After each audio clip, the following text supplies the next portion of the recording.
Good afternoon. Good afternoon, Dr. Gofman, Dr. Azizi. Thank you. We're here to talk about, and what's great is we have all the different disciplines. We have neurosurgeon, neurology, and pharmacology. And much like we do, we don't really treat neuro diseases based on based on our specialty. We do it based on diseases. So Dr. Azizi and Dr. Gofman, we all work together to manage different problems. And what we're going to talk about today is the various types of management for hemorrhagic strokes, intracerebral hemorrhages, subarachnoid hemorrhages, and AVMs. I'm Dr. Ken Liebman. I'm a comprehensive cerebral vascular neurosurgeon and the surgical co-director in the ICU and the vice chair of GNI and neurosurgery. I'm Natalie Gofman. I'm the director of our neuropharmacology program at GNI. I'm Ausim Azizi. I'm a neurologist. So today what we're going to talk about is how we take a patient with intracranial hemorrhage, and we're going to show you different types of intracranial hemorrhage and how it's, just like Dr. Liebman said, not a department where it goes piece by piece, but all of us play an important role in the treatment of these patients. And intracerebral hemorrhage is a multidisciplinary approach in terms of treatment, but also has multiple causes, and every intracerebral hemorrhage is not exactly the same. Dr. Liebman is going to tell us about one kind, and then I will talk a little bit about the etiology and management of this kind of intracerebral hemorrhage. But before I do the cases, I think Dr. Gofman and Dr. Azizi made a great point. And I know a lot of centers talk about this, but we really take a comprehensive approach. All the disciplines work together in concert to manage the patient. We have a neuro ICU, a dedicated neuro ICU with dedicated neuro ICU nurses, advanced practitioners, Dr. Azizi, who comes from the more medical perspective. Natalie Gofman rounds with us, so we go through all the different medicines and the neurosurgeons. So again, it's a really it's unique in that, again, we work as such a team approach. So the first patient, let's not read the title. Let's just talk about the patient. It's a 57-year-old Caucasian male with a past medical history significant for diabetes, obesity, uncontrolled hypertension, who presents to the ER with an acute onset of right hemiparesis. I mean, how many ER patients? That's like 90% of our ER patients. So obviously we don't want to give any kind of clot busting procedure. We want to certainly get a CAT scan first, and I think you see the CAT scan.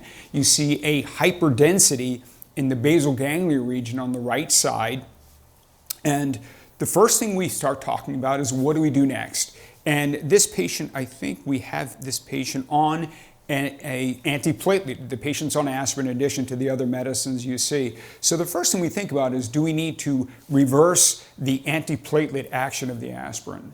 Right. So again, what you guys have noticed is there's a theme here. We always suspect stroke, but stroke, as we all know, is not just an ischemic stroke, and this is the perfect example where we break off and we say this is the hemorrhagic part of our algorithm, and where we're going to go with treatment that is so much different than an ischemic stroke. But the part that's the same is, the first thing we do is we always get our imaging to know what we're dealing with, and then we go into our history. And that's really important, because understanding why this thing came about is an important piece of the puzzle. So this kind of bleed usually happens in the brain because of high blood pressure. But there are other things also. In a patient who is 90-year-old and the blood is slightly more to the surface of the brain, you think of an amyloid angiopathy. The reason for this kind of bleed or a stroke to turn hemorrhagic is because the vessels in the brain, either small arteries or small veins, become friable, and they, during either an episode of hypertension or other reasons, they bleed. And that bleed is sometimes slow, sometimes it's fast, and can be a blood clot. The other type of bleed that happens in this is that someone has a stroke in that area, a ischemic stroke. And that ischemic stroke, because the tissue becomes dead and necrotic, it becomes hemorrhagic. And when that tissue becomes hemorrhagic, then you see a bleed instead of a plain stroke. And in this case, obviously, you cannot do a clot buster. You want to do the reverse of that, because if someone has been on aspirin, then what are you going to do with it? And Natalie is going to talk to you about that. Before we move on, Dr. Azizi, with this history and with this distribution of blood, would you recommend we get any further imaging? Would you do a CTA, an MRI? That's always an important thing. With this kind of distribution, I probably would say, well, it's 50-50. It's not an aneurysm because it's in the core of the brain. An aneurysm usually because the way the blood vessels are constructed around the brain, it's, if you can imagine, each hemisphere of the brain is in a basket of arteries. And aneurysms occur on those baskets that's mainly on the surface of the brain. Sometimes they can go through and bleed inside, but mostly if the blood is in the core, that's what's called spontaneous intracerebral hemorrhage, which is a different entity than an aneurysm or other type of things. And as a consequence, the treatment is going to be a little bit different. Right. But for sure, in order to rule out that there is no, for example, AVM or another vascular malformation in the core of the brain, you will do the proper workup to make sure it's the due diligence to make sure, find out what's the etiology of the bleed. And, yeah, I mean, I personally, with these type of bleeds and the distribution with a younger person, almost irrespective of the age, but in that location with uncontrolled hypertension, I don't think it's necessary to get any additional imaging studies other than maybe repeat CAT scan to make sure, obviously, the bleed does not expand.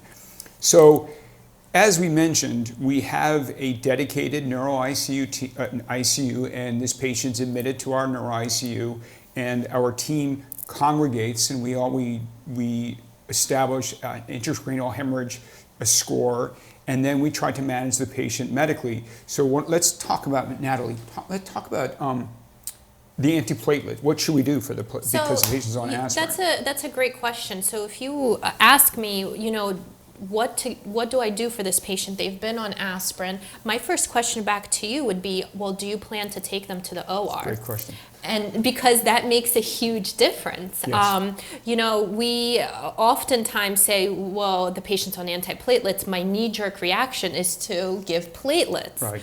Unfortunately, what we found is that's not the best option, especially for our patients that we don't take to the OR. We've actually found worse outcomes for those patients. And that's why the first question should always be, are you going to the OR? And if the answer is yes, absolutely, I need to take the patient, then I would say platelets and DDAVP. Well, if you asked me that question, then I would say you don't know me very well, Natalie. No, that's a great point. And my response here would be there is a likelihood, and we're going to obviously segue into surgery, but yeah, there is a likelihood we're going to take this gentleman to the operating room. Maybe not immediately within the first 24 hours, but there is a chance if he gets worse or if the bleed expands. Right, and so because this patient was on aspirin, because it's non-reversible, we would give him platelets in addition to DDAVP due to your plan of taking him to the OR. If you were to say, you know, this is a smaller bleed, right, this is not something I'm planning to operate on at any point, I'm just going to let it ride out, then I would say we really need to hold the platelets at this point. It's not going to be beneficial to the patient. We can give them a dose of DDAVP and see how they do, and then medically manage the patient from then on. And in practice, usually what you do is you take 2 CTs within about 6 hours. If the bleeding is active and it's going on and it's expanding, obviously you're going to go and try to reverse. But if the bleeding is not ongoing and everything is stable, and sometimes people come in with these bleeds and they're a day late already, then you're not going to do anything and you're not going to give any medications or reversal. And one other point is that the reason giving platelets is not the best thing is because platelets come from a pool and there are lots of proteins of several patients in there. And often you can get ARDS at the worst, or just a minor reaction, immune reaction to the platelets. And because of that, so giving platelets is not a totally benign thing to do.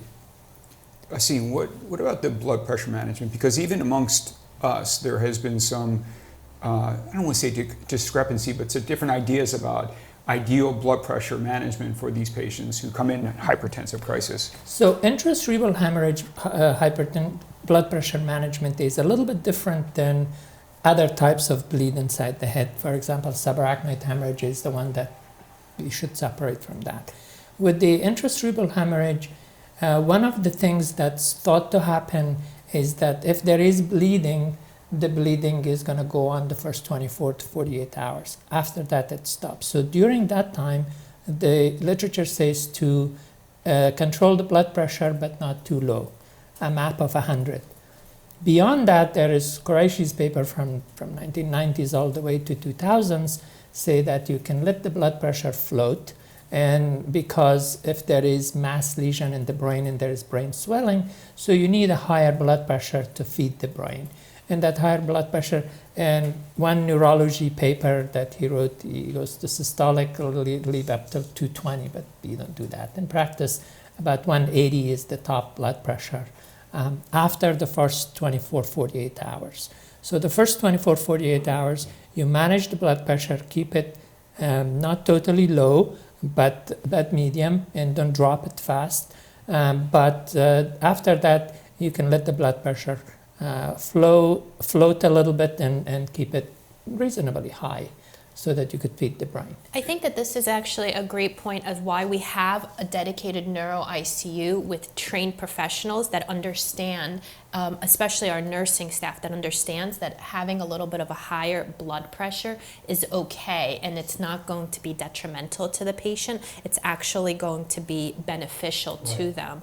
I know oftentimes that's one of the most common questions that we get is the patient's systolic is 175. What would you like me to do with that? And we say nothing. This is great. This is exactly what we need to have the blood pressure be. And it's interesting. And the question is, so would you control the blood pressure with PO agents, PRN agents, or IV continuous drip?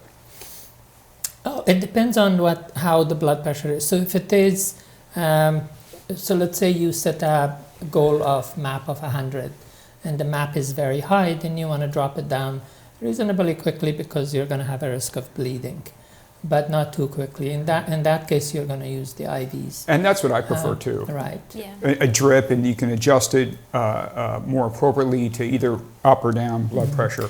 And then the type of medication that you want to use for blood pressure, maybe Natalie can speak to that. My preference immediately is a beta blocker. And a beta blocker because it decreases the afterload on the heart, and we're going to talk about the heart a little bit. Two, it decreases the blood pressure, and also there's always some element of tachycardia and arrhythmia, and beta blocker can take care of that. If there is a kidney failure, then obviously you're going to adjust the beta blocker for that. If there is a problem where the patient cannot take beta blocker for different reasons, and then the next will be a calcium channel blocker. Absolutely, I agree with you. I mean, we find a lot of these patients, they come in not only hypertensive, but tachycardic as well. And that's why we oftentimes reach for labetalol pushes as our first line agent. And as we discussed yesterday, you give your 2 pushes of labetalol. If, say, nothing happens, you'll go to your calcium channel drip of either nicardipine or clofidipine. And in this, we can go back now to this patient. I don't know if the audience has any questions about this patient, but obviously when we stabilize, we do the ABCs, airway, breathing, circulation, D, disability or disorder, and the patient did stay relatively stable with their airway, breathing, and circulation. We did put them on an IV. I think this patient was on a cardiac drip, and despite we were stabilizing, but over the next 24 hours, this particular patient worsened. He got more lethargic, and on the initial CAT scan there was mass effect. There was effacement and parafalcine herniation. So what do we do next? And we've maxed the medical part. Do we offer surgery? And that's, especially with these type of bleeds, That's controversial as well. What are your thoughts about? So the medical part, it kind of, so over time, I guess I'm aging myself, it has been going in circle. One of so early 2000s, maximum medical management, right, including mannitol and Lasix plus other things is given so that you could decrease the brain volume and as such decrease intracranial pressure. Then in the middle of 2010s or so, it said, well, we ought to really go directly for cranie decompression with a large cranie, and right, then, or the whole MISTY trial with decreasing the blood clot and so on. And then now the most recent article came out about 2 years ago in New England Journal. The consensus is to maximize medical management by giving the pressure reducing things, including mannitol and hypertonic saline, before going to surgical treatment. Right. So if that doesn't work, then you're going to go to surgical treatment. And you brought up a great point. I mean, there was the earlier trials. I don't want to go overwhelming with the trials, but there were the Stitch trials that really did not show any benefit with surgery. Then the MISTY trials, and then there were some anecdotal stories about minimally invasive. And we have found that and many centers still do, it's not just historic, many centers still do, if the patient, despite maximum medical management, doesn't get better, they go through a big hemicraniectomy, a maximally invasive procedure. But we found that, and we did our own smaller trial, if we use a minimally invasive approach, we can get good results and get the patient out of the ICU, and that's a segue for the next slide. So you see here, this gentleman was actually getting worse despite 3% mannitol, maximizing Ausims and everything, and he needed intubation. We controlled his airway, breathing, circulation. His follow-up CAT scan showed a slight increase in size of the bleed. So we took him to the OR and did a little bit more of a novel, minimally invasive approach. And what we're able to do, this is done in the operating room, and you can see on the slide to your left, it's a two-man procedure. We use image guidance, so an intraoperative GPS. We use an endoscope, so we have a camera that's taking us directly into the clot, and we have this special device that's able to vibrate, so it morselizes the clot, irrigates, and sucks the clot up. Can you advance?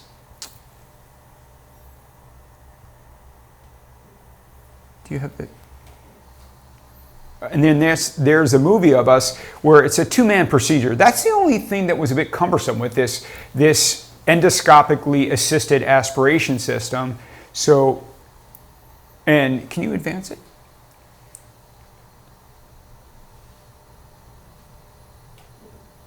So what we're doing is to the left of your screen is what we're staring at in the camera. We're actually looking at the clot, and it could be a movie, but there's a device that goes in and out that morselizes the clot, aspirates the clot, and then if you advance it, again, one of the early generation, it was a two-man procedure. So we helped design this newer device where you can see it's a one-man procedure. Everything is confined into one small, easily managed endoscope, GPS, and aspiration system. And then we get immediate CAT scans. And you can see the pre is to the left, post.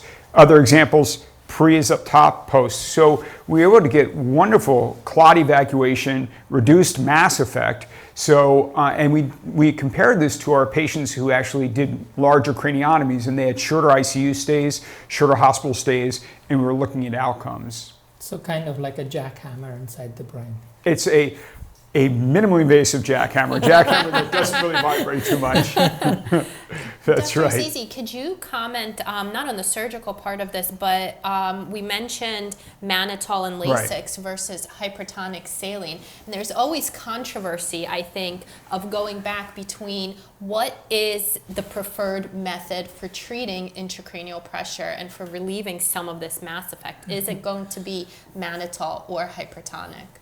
Thank you for that question. That's great. There are two issues with that. One is the mechanical or osmotic, which is the physical problem, what happens with the brain. And the other is the chemistry of the whole thing. So with mannitol and Lasix or mannitol alone, you introduce colloid type of solution, and they are inert. And what they do is that they absorb the water from the brain and drop it into the intravascular volume, and then you pee it off with the kidneys. With the crystalloids in general, the problem with crystalloids is that they diffuse across the vascular system relatively quickly. And if you want to fatten up the intravascular volume, you kind of give continuous hypertonic saline. The other thing is the chemistry part, and the chemistry part is that the best result for hypertonic saline has been because it neutralizes the inflammatory cells in the intravascular area.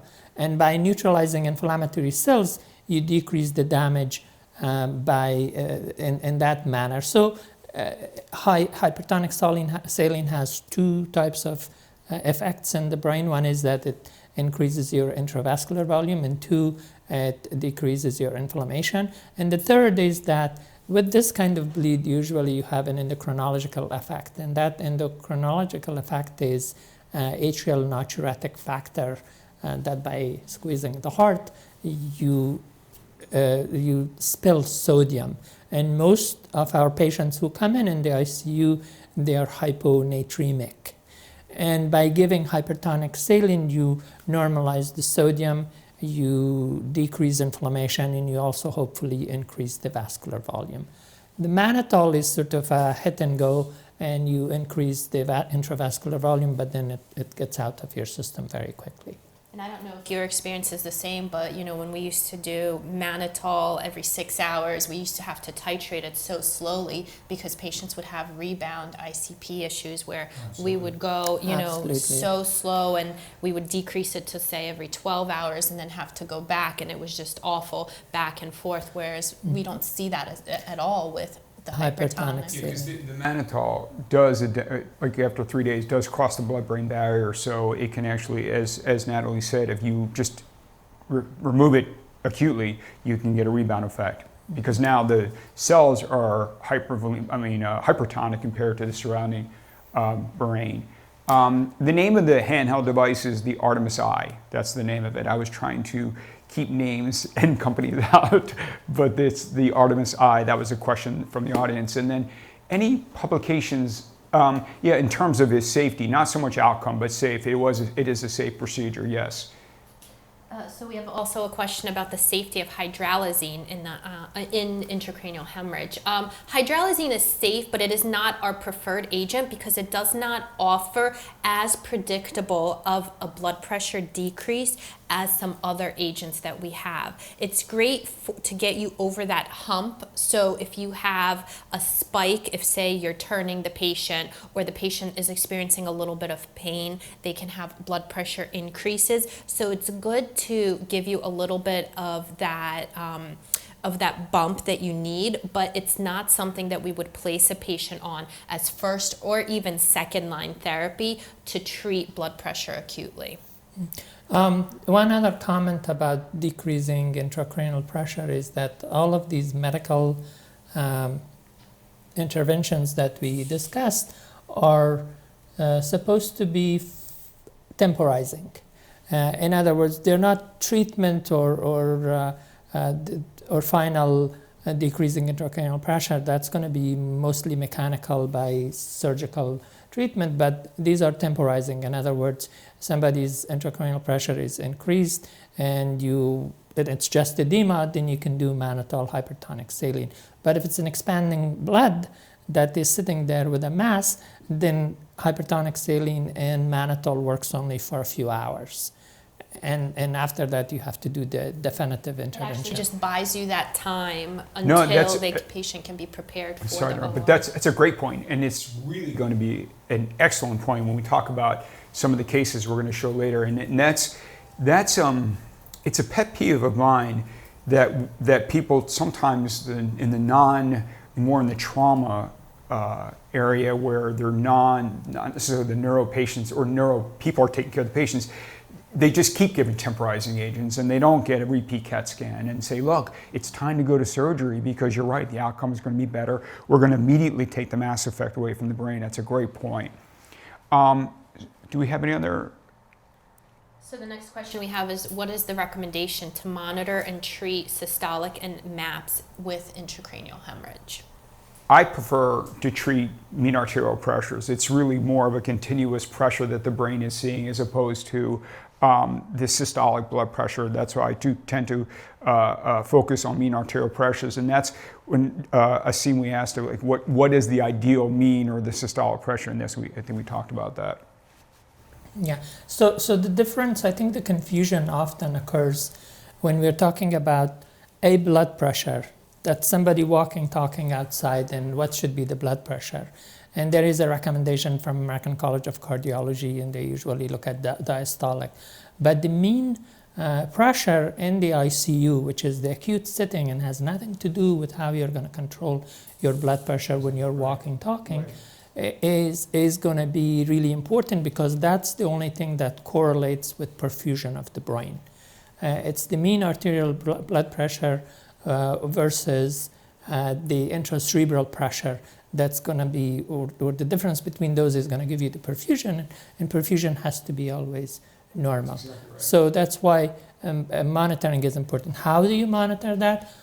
Obviously, we prefer to have an arterial line that's directly monitoring that. So if a patient is really critical and needs that, we do drop an arterial line. If the patient is reasonably okay and the blood pressure is controlled by regular cuff pressure, then you don't need an arterial line. So the reason for an arterial line is that, again, as I think the theme has been, that you have to have a multidisciplinary ICU. And the nurses will have a better handle on where the blood pressure is and when to intervene and how to give and when to dial back. And that's a very important thing in the ICU is when do you dial things back? Because you can't continue doing certain things because that's just not sustainable and the patient isn't going to tolerate that. And that's why it's so important in the neuro ICU that we have Q1 hour neuro That's checks. Right. So again, it's just something that because we have the experienced nurses, because we have the dedicated teaching and staff for all of this, we know that there are eyes and ears, and that's what's going to happen. The nurses, the critical care nurses, are an integral part of our team, and they're part when we do our multidisciplinary rounds. I mean, they're involved and they participate. They need to. A question was asked about minimum or maximum size for surgical consideration. Before I give that answer, or I should say part of the answer is, there are certain numbers that we get concerned, greater than 30 cc's, less than 30 cc's, but it's the degree of mass effect, the location of the bleed, meaning is it in the posterior fossa, how is the patient in extremis? I mean, so there's a multitude of factors that we utilize when thinking about or taking patients to surgery. And as Dr. Azizi mentioned, maximal medical management is patients do better. And if we can get away with that, obviously, if the patient's not in extremis, then that's our goal. I think we can move on to the next. The next patient, I can't even read. The font is too small. So Natalie, why don't you do that? We have a 48-year-old black female with a past medical history of hypertension and DVT, presents with worst headache of her life. So pay attention, worst headache. That's your key sign. And a left hemiparesis. She does smoke 1 pack per day and is on warfarin for her DVT. So worst headache of her life, she's on warfarin, and she's a smoker. So what do you guys think out there in the audience? You should push subarachnoid hemorrhage every day of the week and twice on Sundays. And the CAT scan, I think, is up, and you see the hyperdensity within the subarachnoid space and the surrounding the brainstem, going out the sylvian fissure, interhemispheric fissure. So, Ausim, and you can certainly help me chime in. When we look at a CAT scan, obviously we're looking what the pathology certainly helps us guide us toward what the pathology may be, but we're looking at other things as well. Obviously, if the patient is lethargic, does the patient have hydrocephalus, which is a complication or problem associated with subarachnoid hemorrhage? The patient had a hemiparesis, although I think it was pretty mild. Does the patient have an intracerebral hemorrhage associated with the causing mass effect? So, like we do with everything, we start with the A, B, C's, and D's. We admit the patient to our ICU. And then in terms of subarachnoid hemorrhage, We ought to remember also again about the etiology. From a statistical perspective, when you bring people in and look at subarachnoid hemorrhage, the most important or the highest number in terms of etiology of subarachnoid hemorrhage is trauma. People bang their head and they get subarachnoid hemorrhage trauma, even though that's usually with subdural, but in a board exam, trauma is important. Second is aneurysmal, and a third is this really weird entity called perimesencephalic bleed that we don't know exactly why that happens. So when you look at this picture, this is more aneurysmal, and the reason for it is that the blood is not on the surface of the brain, but it's more in the circle of Willis area. So 80% of blood that comes in the area of circle of Willis is going to be aneurysmal.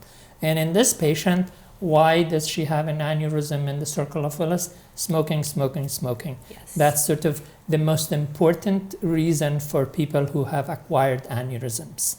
And if you quit smoking 12 years later, your aneurysm actually goes away, and that study was done a long time ago. It's published in New England Journal. So the etiology in this case is going to be aneurysmal rupture around the circle of Willis, and its etiology is smoking, and obviously the only recourse you have is to secure the aneurysm.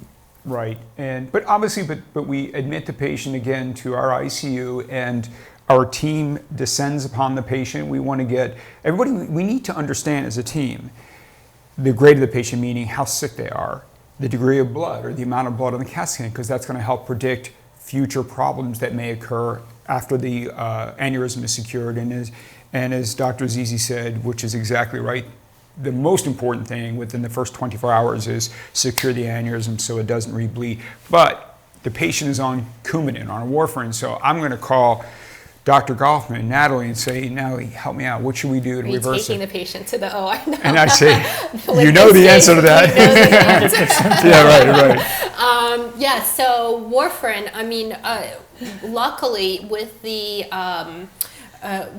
invention of the DOACs, we've seen less and less warfarin bleeds, which is not to say we haven't seen now more DOAC bleeds, but with warfarin, our tried and true right now is to give them factors. So 4-factor PCC is the only FDA-approved reversal for warfarin-related bleeds, any kind of warfarin-related bleeds.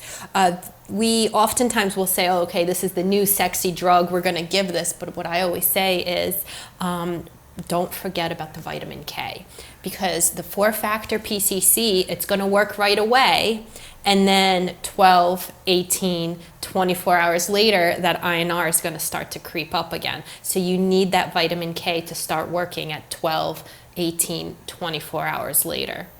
Exactly. And often, before we actually secure the aneurysm, if the patient is becoming more somnolent, we'll often put a ventriculostomy or a catheter into the brain to drain the fluid to compensate for the hydrocephalus that's forming. So can we move on to the next slide? Or the next pictures. So this patient actually that presented had some minimal subarachnoid, but it wasn't as obvious. But what you do see on the bottom screen is an obvious, well-circumscribed circular, looks like a vascular dome or an aneurysm with a mural thrombus. The top slide shows a CT angiogram, and clearly there's what depicts as an aneurysm emanating from the internal carotid artery, intracranial internal carotid artery bifurcation. So as Natalie and Ausim both said, I mean, the first and foremost, we need to secure this aneurysm. And we, as the cerebral vascular neurosurgeons, will say to the patient and the family, we're going to take the patient, and when the patient comes back there, you're going to have a Band-Aid just on their groin or a Band-Aid on their head, but the aneurysm is going to be secured. So the first thing we do is, the first and pretty much the last place the patient is going to go before coming back to the ICU is what's called a biplane angio suite, which means that we're able to look at images both AP and lateral simultaneously. And we have a very fancy biplane angio suite that can convert to an OR. So it's called a hybrid room. So all we have to do is rotate some lights and beds, and we can convert it from an angio suite to an OR suite. This person, because of the size of the aneurysm, the location, the edema, And there's a lot of what are called perforators around the base. We thought that endovascular treatment is a better route. Can we go to the next? Let's talk about, before we jump out, do we already talk about the ICU management before we jump onto the treatment? Why don't we talk about some of the medical management that's up there?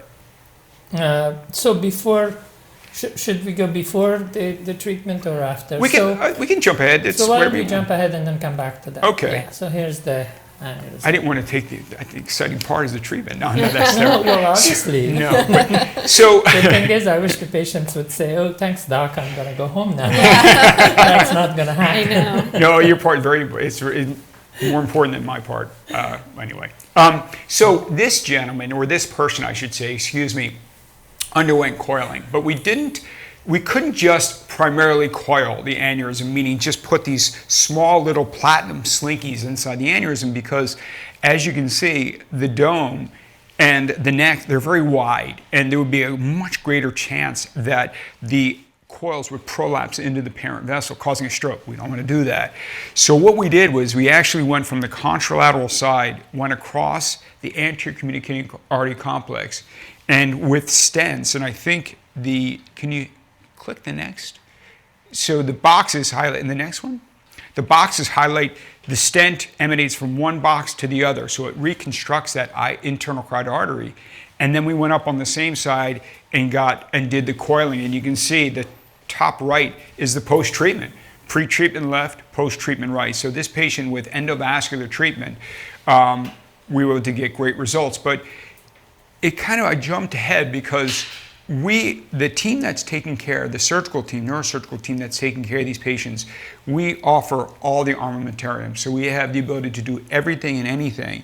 So we create a treatment plan that's best for the patient, not for us, because I say it all the time, if all you have is a hammer, the whole world looks like a nail. So we contemplated all the different ways to approach this, and we thought that endovascular treatment with the coils and the stents was a safer way. And then I have here, this is just an example of, and I hope it deploys. The stent that we use, I'll just slow down so that we can get a picture, is a self-expanding stent. So here's the tip. Can you see that well? And as you push,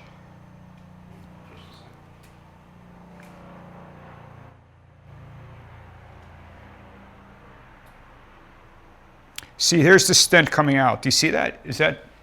And the stent is self-expanding. So as it advances out of the catheter, it expands. And that's the type of stent we use. I'll put this back down. As opposed to sometimes in cardiac where it's a balloon-mounted stent. So these are what are called self-expanding stents. As you advance it out of the catheter, it expands. Thank you. Okay, great. So what we talked about so far is that this patient came in, had a bleed. We discovered that this was an aneurysm, and the aneurysm was because of the smoking, and the stent was done, and whatever magical thing that Dr. Liebman is doing took care of the aneurysm, and that's done. And you saw the magic, and literally it is magic to do that. The next step is that an aneurysm is not just a securing of aneurysm. It requires a prolonged care. After the aneurysm is done, the FAAN begins. And the FAAN is because there are complications as soon as you secure the aneurysm. Those complications can be categorized into three. There is intracranial pressure, which is the most important thing. Because you have blood aneurysm, all regulation of the cerebral vessels are out. So the intracranial pressure increases usually with the bleed. Number two, you have to maintain the blood pressure properly because of that. Number three is the whole issue of vasospasm. Because there is blood all around the vessels and arteries in the brain, as the blood breaks down, the main component that causes the spasm on the arteries is hemoglobin and potassium. So those two components, after breakage of the red blood cells around the vessels, causes those vessels to go into spasm. And then the last one is seizures, because you have blood around on the surface of the brain, you immediately can have seizures with these. So each one of those, as we talked about some of those earlier, the intracranial pressure has to be medically and surgically managed, and EVD often is useful to drain some of the fluid from the CSF compartment and decrease intracranial pressure. Also monitor the pressure itself. For the vasospasm, that's another whole tricky thing. So if there is vasospasm, the medical treatment it has always been the triple H therapy.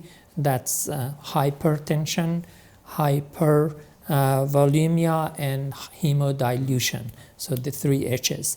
And by doing that, the aneurysms often they don't go. But the important thing right now is that as soon as we discover that there is a spasm, you go back into the angio suite, you balloon angioplasty and give some medication to decrease the spasm. That's much more useful than giving medical therapy for these patients. Seizure, you always prophylax. I always argue with Dr. Liebman about how long you need the prophylaxis. It's true. My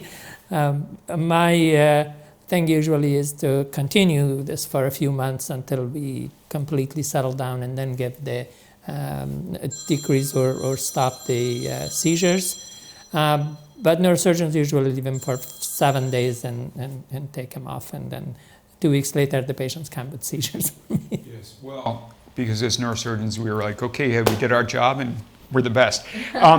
No, but it's actually a really good point, and we have moved towards less in terms of nimodipine. We don't necessarily continue that out 21 days, which had been the standard of care. Anticonvulsant therapy, which you're exactly right. We tend to, unless there's some outstanding reason, the patient had a seizure, the patient has a cortical hemorrhage, even I tend to be a little bit, I would say aggressive with getting the anticonvulsants off, and I do agree, that seems right. We do have these discussions, and I tend to taper off. In the neurosurgical literature, we're tending to taper off the anticonvulsants, and that is in our literature a lot after roughly a week.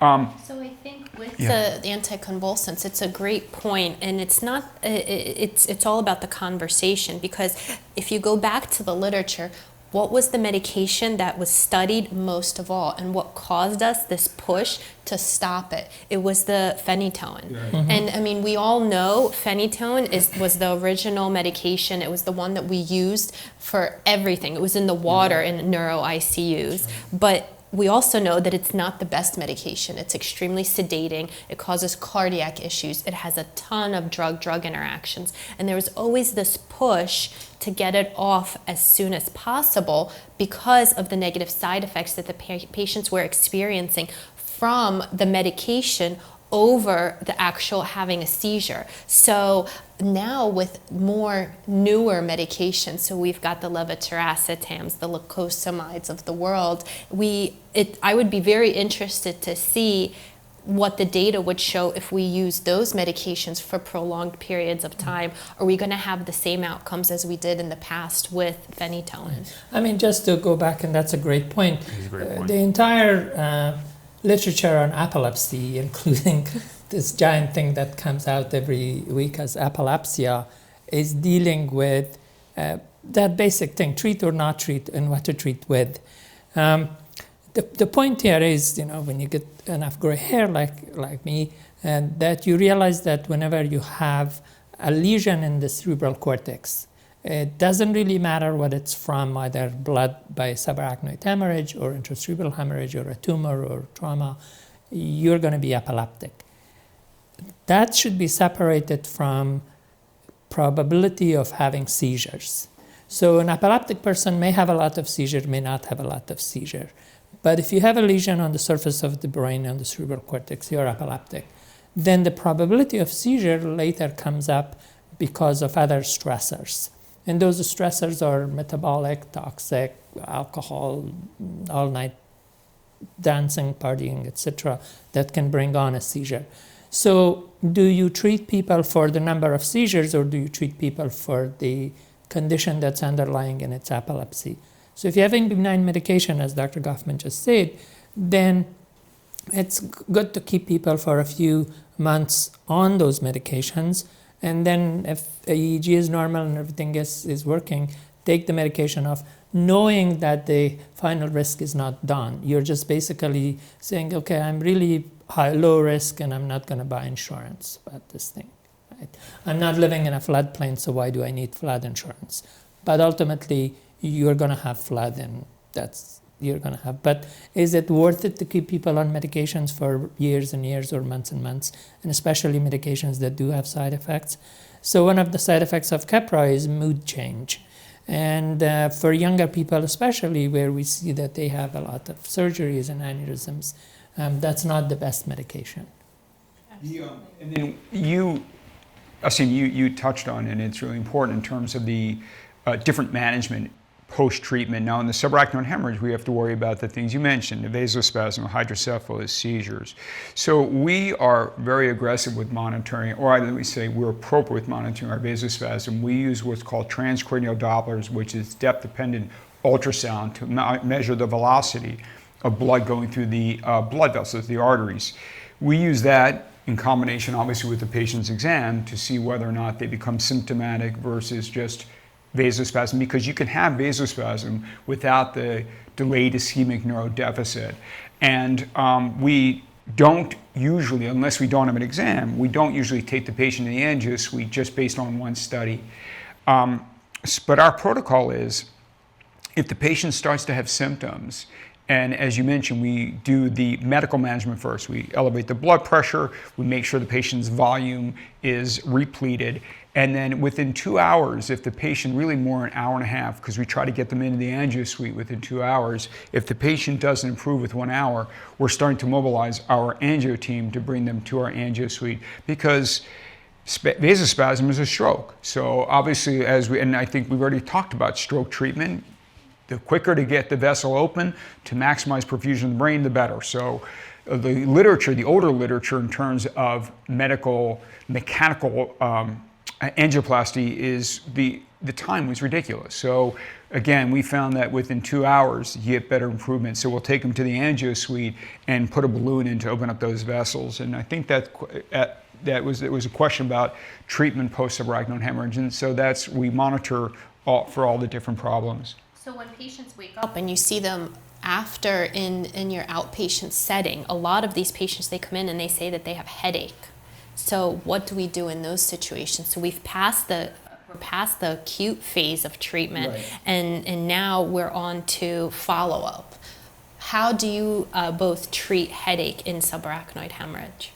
Well, it's a great question, and it's a pretty common problem I'll talk with Dr. Gofman and say, where do you think we ought to go? But in terms of the acute setting, we'll give them steroids because, as Ausim said, blood is not only is it a problem, it's an irritant. So it irritates the meninges, so the steroids help the inflammation. And then we'll give them various cocktails in terms of post-treatment. But it is a problem. It's a non-uncommon problem. My go-to pharmacological treatment is valproate or Depakote. Usually 500 milligrams twice a day without loading and not necessarily following the levels for it is you escalate that to 1500 milligrams a day or so, and it can help. And that's great. You kill two birds with one stone, because you also give them seizure prophylaxis at the same time. Mm-hmm. And the other piece that's kind of we don't pay attention as much is the neurobehavioral aspect of especially clipping an aneurysm in the ACOM. Because the frontal lobe and prefrontal lobe gets injured, and people either become apathetic acutely or become very aggressive, and those kind of personality changes occur. And it's not so much that we can do anything about them, but it's important to describe and explain to the family that, hey, he may have this and this and that, and you got to be his brain for these. They're usually directable. They're not usually malignant. And fortunately, they usually become better. So the neurobehavioral aspect of subarachnoid hemorrhage is another important thing to remember. Natalie, can you, again, age so and font? We'll go to the third case. We have a 28-year-old presenting with new onset partial complex seizures. She had no significant past medical history and was neurologically intact. I'm sorry, just before we move on to this, I just saw there was a question. It says, how do you know it's vasospasm and need to go to the OR? Well, if someone has, there are certain peak periods of vasospasm. You rarely see vasospasm before subarachnoid hemorrhage day number 3.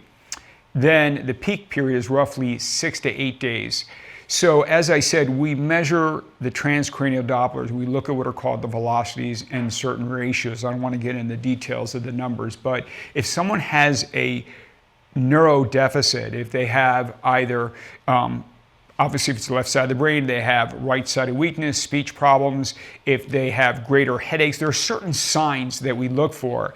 We will get a CAT scan. If the CAT scan's negative and the patient does not look like they're having seizures and we look at the electrolytes, then we consider vasospasm. And vasospasm is what we consider until proven otherwise. So we will get a CAT scan just to make sure there's no structural problem. And then, as we said, we're starting the medical management, and if they don't improve, we take them to our angio suite. So we know the problem based on what time frame they're having symptoms and what type of symptoms they're having. So one thing to add to that, so the reason vasospasm is problem is because that will cause a stroke. You spasm a vessel, you block so what you're going to look for is basically stroke signs and symptoms. Correct. So TIA or stroke, any kind of TIA or stroke, and since the patient is kept in the ICU, then you know that, and they're checked every hour, then you know that they had a stroke, and that's the time to take him to angio suite and give him balloon angioplasty. Yeah, before the stroke is complete. Yeah. Before the stroke is complete. Right. That's so the symptoms and signs. So you treat them exactly as you do in a very hyperacute stroke. Exactly. And how many days of TCDs do we do? We will do, it depends on the type of bleed. So Dr. Azizi mentioned this benign perimesocephalic. So based on, but if it's truly aneurysmal bleed, we'll continue the TCDs for as long as the patient's in the hospital. Which is about 2 to 3 weeks. So right. Our average is 2 to 3 weeks. After securing the aneurysm, you keep patients under observation, continue to monitor TCD, and continue to check for signs and symptoms of stroke. I mean, I'm sorry. Yeah. And the signs and symptoms of stroke is what really clues you in as to when the patient should go immediately to the angio suite. And historically it was 21 days. 21 days nimodipine, 21 days transcranial Dopplers, but we've moved a little bit more aggressively. So this third case is a young person, has a seizure. The CAT scan is the lower right corner, and you can see this hyperdensity and acute bleed in the right temporal lobe. And it's a young individual. The bleed is conal shaped, extends from the cortical surface, abutting the ventricle. This is an AVM, arteriovenous malformation, until proven otherwise. The top screen and to the left are MRIs that clearly show these what are called flow voids. So the blood flow is going so rapidly through the AVM that it's not creating a signal, so it creates this void of signal, and it's called flow voids. It's an indication of blood vessels, that there's blood moving rapidly through this abnormality. So again, much like we've done with all the cases prior, the patient is evaluated. If the patient's on blood thinners, we need to talk about what to do in terms of reversing them. The patient's brought to our intensive care unit, and we start the medical management, again, A, B, C, Ds. And now in this situation, much like an aneurysm, we need to look at the blood vessels, right? And so the best way, yes, we can do CAT scan angiography, magnetic resonance angiography, and that would be very appropriate. So, but this was a time where we brought the patient directly to our angio suite and we did an angiogram to then come up with the treatment plan. So you can see the bottom screen.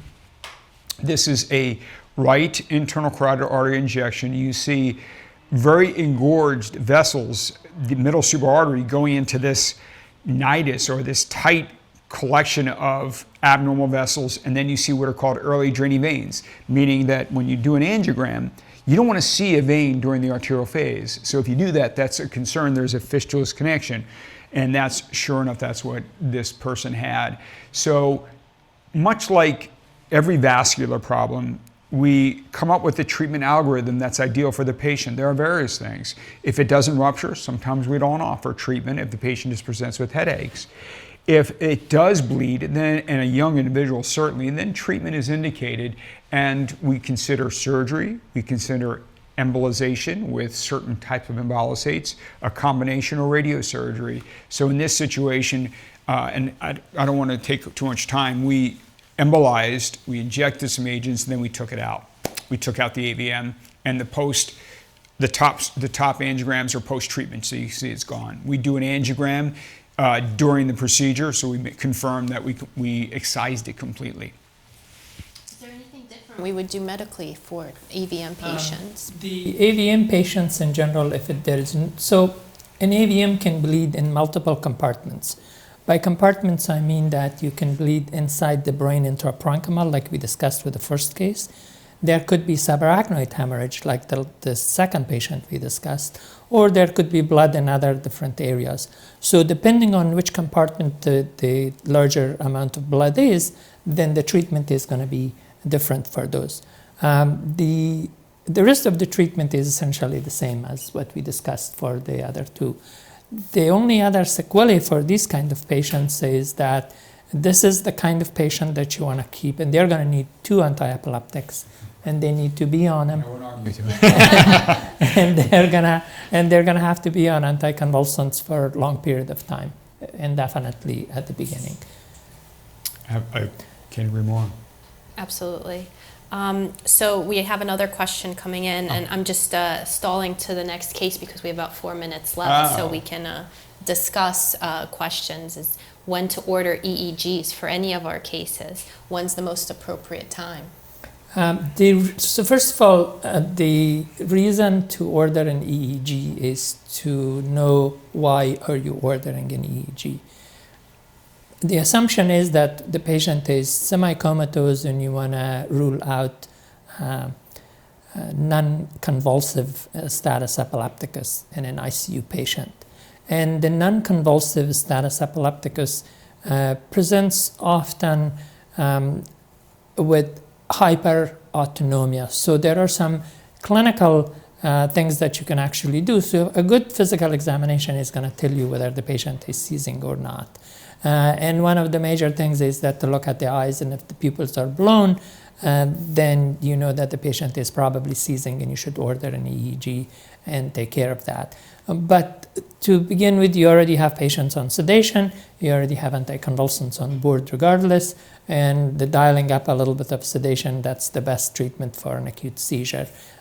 So EEG in general is not 100% useful in terms of guiding your treatment, but if you just want to know, yeah, we can do that. I found that very much so what we discover with non-convulsive status epilepticus is those comatose patients on the floor even, that they just can't wake up, or they come in and we're not really sure, they're in the emergency department, we're not really sure what's going on with them.